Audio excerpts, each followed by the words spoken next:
Yeah. And I think this is just crucial. And if I just look at our school system here in Germany, it is really, it's one fits all.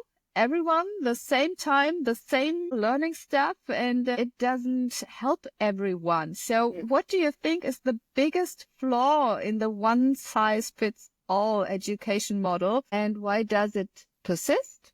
Yeah.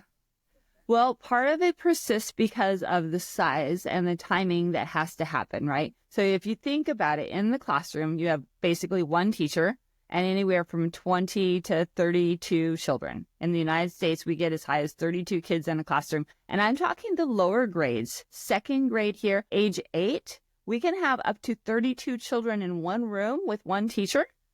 And the teacher's supposed to try to teach to all of those children, right? Why does the one size fit all doesn't meet our needs? Because we know that there's different learning styles. And that's one of the things I love talking about. If you understand learning styles, you're thinking about those people who are visual learners. They learn mostly through reading or watching things with their eyes. If we're talking about the auditory learner, we're talking about those children who learn most by listening and then discussing what they are learning about. Then we have those kiddos that we call the kinesthetic, which are the action kids, right? The kids who have to be building with blocks or taking things apart and putting things together, or maybe even walking around the room while they're reading to be able to get that learning in their head to stick, right?